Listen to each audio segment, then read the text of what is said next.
আকিকা না দিলে শিশুর বিপদ হয় কিনা? শায়খ আহমাদুল্লাহ। আকিকা না দিলে শিশুর কোনো বিপদ হয় কিনা এ নিয়ে বক্তব্য দিয়েছেন বিশিষ্ট ইসলামী চিন্তাবিদ ও বক্তা শায়খ আহমাদুল্লাহ। তিনি বলেন, আকিকা না দিলে শিশুর বিপদ কাটে না, এমন কোনো কথা কোরআন বা সহিহ হাদিসে নেই। তবে আকিকা একটি গুরুত্বপূর্ণ ইবাদত ও নবীজির সাল্লাল্লাহু আলাইহি ওয়াসাল্লাম সুন্নাহ।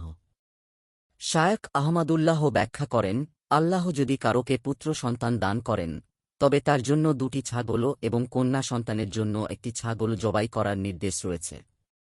এটি নবী করিম সাল্লাল্লাহু আলাইহি ওয়াসাল্লামের সুন্নাহ, যা তিনি সন্তান জন্মের 7ম দিনে পালন করতে বলেছেন। যদি 7ম দিনে না করা যায়, তবে 14তম বা 21তম দিনেও করা যেতে পারে। এমনকি যদি শিশুকালে আকিকা না করা হয়, তবুও বড় হয়ে তা আদায় করা যায়।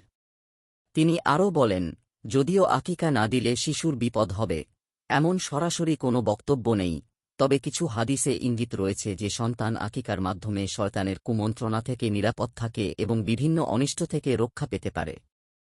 অনেক আলেম বলেছেন, আকিকা একটি আত্মিক নিরাপত্তার প্রতীকও হতে পারে। তবে শায়খ আহমাদুল্লাহ স্পষ্ট করেন, কেউ যদি আর্থিক বা বাস্তব কারণে আকিকা করতে না পারে, তাহলে অন্য ইবাদতের মাধ্যমে আল্লাহর রহমত লাভের সুযোগ তার জন্য খোলা আছে। তিনি বলেন, আল্লাহ তাআলা কারও কোনো আমল বৃথা করেন না।